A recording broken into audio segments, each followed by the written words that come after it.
Olá, que bom estar aqui de volta, pronto para conversar com você sobre os fatos do futebol no fim de semana, na 25ª rodada, no segundo turno do Campeonato Brasileiro.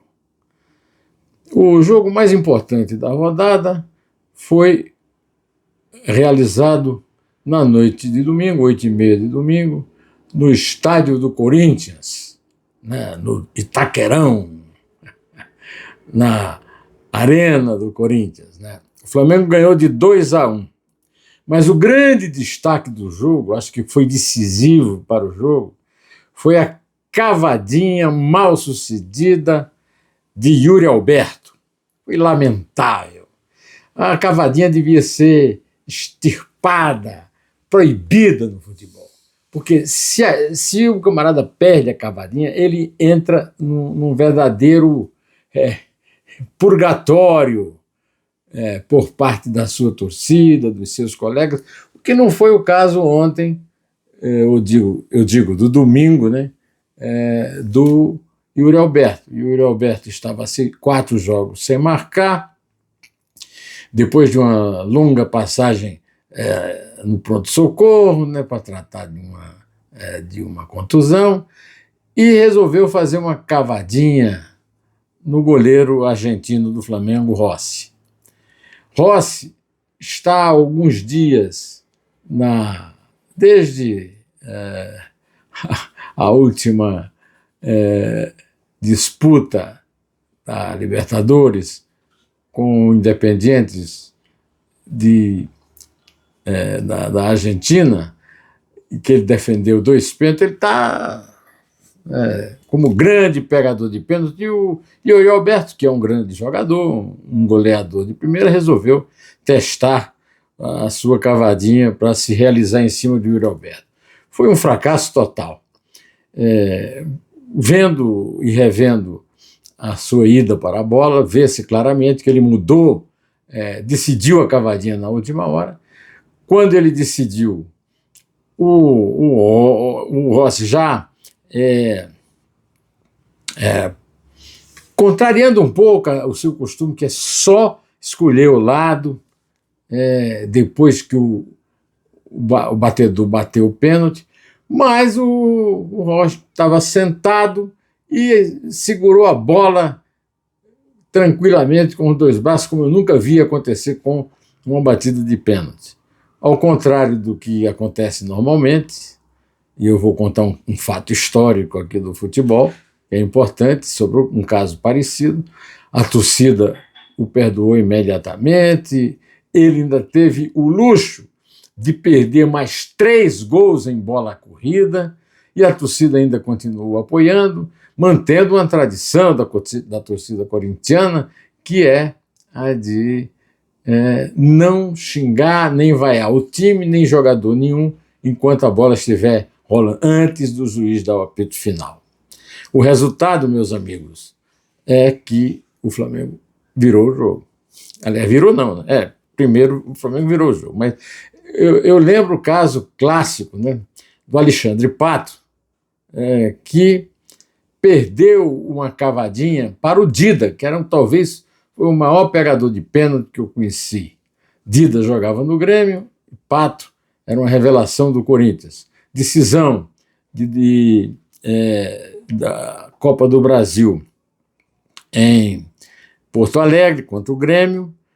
O último pênalti, o pênalti decisivo, o Pato tentou uma cavadinha, o Dida defendeu e o Pato foi quase agredido pelos colegas no vestiário, pelo técnico, e a torcida também, a pequena torcida do Corinthians que estava lá enfrentando o Grêmio, também se revoltou contra ele. O resultado do caso aqui foi o seguinte: Yuri Alberto abriu o placar aos 2 minutos do segundo tempo. O Corinthians dominou, o Flamengo não viu a cor da bola nos primeiros 35 minutos. Depois o Flamengo fez 1 ou 2 ataques sem muita precisão e veio o segundo tempo. O segundo tempo foi aberto com uma falha do grande back do Flamengo, o Léo, que foi, não o Léo Pereira, o outro Léo, né, que foi driblado pelo Yuri Alberto, que fez um golaço e chorou muito na certa porque ficou emocionado com o apoio que ele teve da torcida depois da horrorosa atitude que ele tomou. Eu digo que é horrorosa porque cavadinha é uma tentativa de desmoralizar o adversário. Hoje, qualquer drible que alguém dá, o adversário já se sente ofendido. Agora você imagina um goleiro numa situação daquela, o batedor com a bola no pé, ali a uma distância pequena, e o goleiro ser achincalhado desse jeito. Se entrasse o gol, ele devia ser anulado. A cavadinha não devia existir, porque se você vai impedir um drible por considerar que desmoraliza o adversário, imagina uma cavadinha com o goleiro. Eu sou aqui defensor do goleiro. O Flamengo foi horrível no primeiro tempo, mas foi muito melhor no segundo e mereceu o placar de 2-1, né? Com gols do Yuri Alberto para o Corinthians, do Arrascaeta e Luiz Araújo, ambos do Flamengo, virando o jogo quase em 40 minutos do fim do jogo e mantendo o Flamengo agora numa liderança bastante folgada no Campeonato Brasileiro, né? Nas entrevistas dos técnicos, eu vi a desculpa mais enfarrapada da história do futebol, né? Um cara que foi treinador da seleção, Dorival, responder que o Flamengo ganhou graças a um erro de arbitragem, porque o Bandeirinha marcou uma saída de bola para o Flamengo, bateu o lateral e a saída de bola tinha batido na perna do jogador do Flamengo, e todo mundo viu as imagens todas de todas as câmeras, mas o Plata pegou a bola rápido, bateu, e aí veio o gol do Luiz Araújo, que entrou no segundo tempo, e nos dois gols do Flamengo, na minha opinião, foram resultados de jogadas da grande atuação do jogo, que foi, desta vez não foi o Arrascaeta, foi o Carrascal, que o Flamengo acaba de contratar no mercado da bola, né? Um companheiro nosso perguntou para o Dorival se o Corinthians, por acaso, estava mal treinado, porque não jogou nada no segundo tempo. Eu acho que a pergunta foi um pouco deselegante, mas mais deselegante foi a resposta do Dorival. Inclusive a resposta foi: não, mas nós demos um banho no primeiro tempo, você não estava aí, você não viu o jogo, você estava aqui na sala das entrevistas e tal. Quer dizer, foi ofensivo em relação ao repórter, que por sua vez também foi grosseiro em relação a ele. Os dois erraram e, sobretudo, ficou mal para o Dorival, né?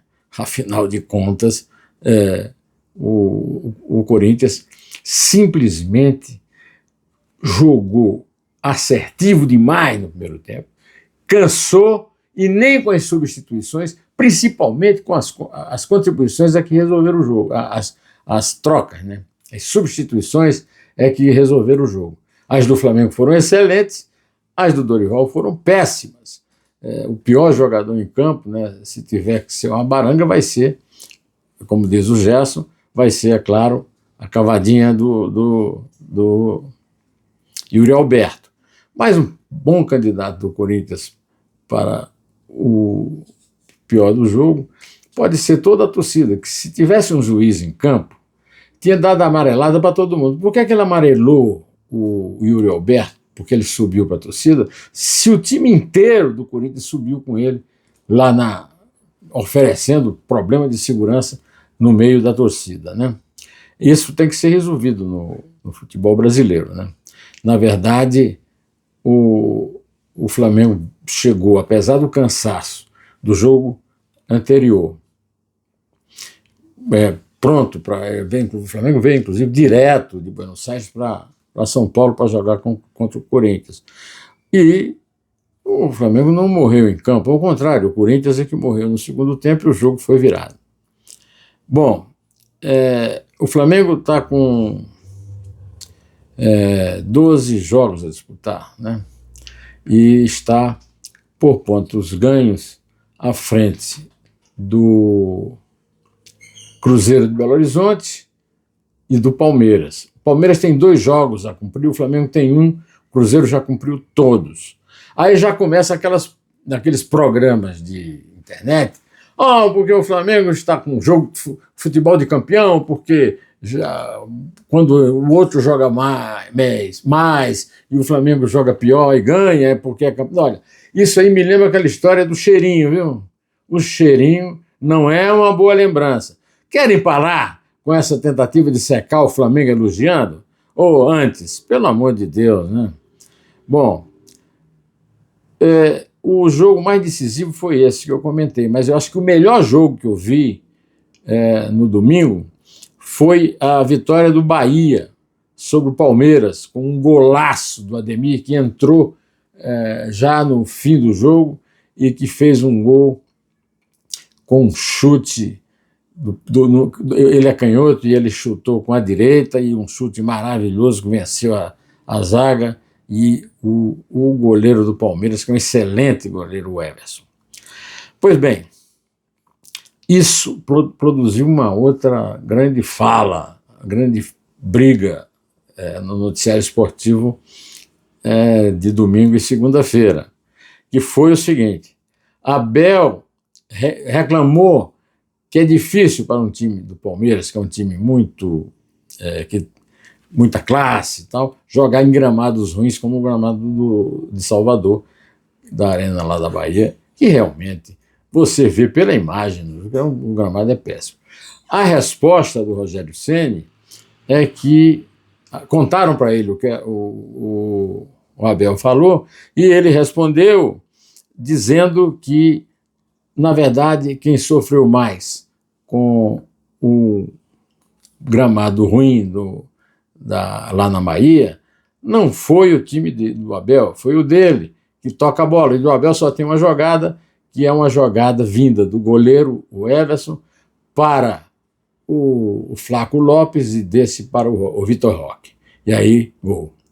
Eu quero, primeiro, lamentar, né, esse comentário do Rogério, que, além do mais, não prestou atenção numa coisa: o gol do Bahia, que venceu o Palmeiras, foi uma jogada direta dessas. E essa jogada é uma jogada válida, é uma chamada jogada de bola parada. Bola parada do goleiro, e o goleiro põe a bola onde quer, e o goleiro que põe a bola no pé do seu atacante é um grande passador, é um grande servidor de gols, né? Garçom, como se diz na gíria futebolística, né? Rogério Ceni perdeu uma excelente ocasião de ficar calado e deixar o Abel chorar a derrota dele, né?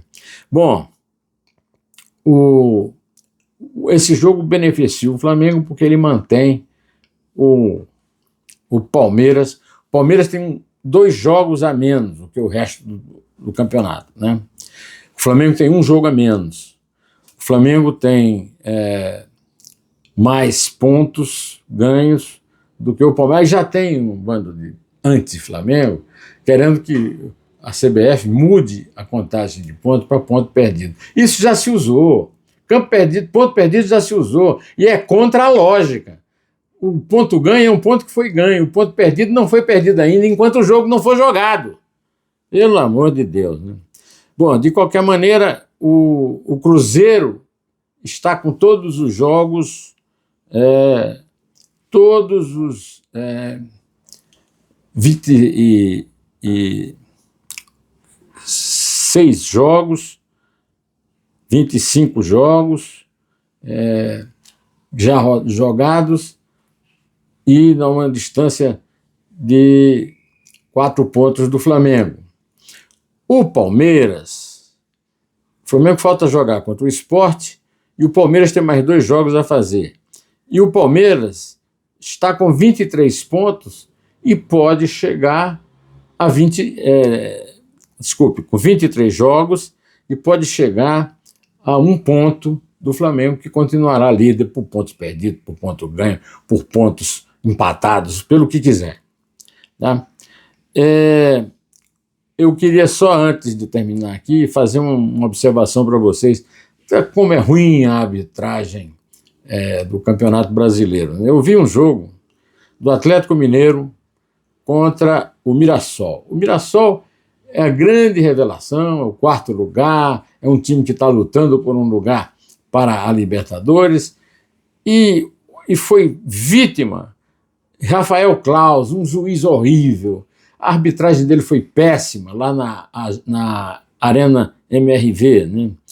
Ele expulsou o atleticano Júnior Alonso, mas assim ele se sentiu autorizado a não dar um pênalti a favor do Mirassol, que é um time do interior de São Paulo, um time pequeno, e foi assim que ele permitiu que o gol que foi marcado de cabeça pelo Vitor Hugo, o zagueiro lá do Atlético, o jogo terminou, apesar de aumento de tempo e tal. Agora, um dos grandes protagonistas desse jogo foi o goleiro Everson, porque ele faz uma cera absurda, faz uma cera imperdoável, e não foi punido, a não ser com puxões de orelha à distância.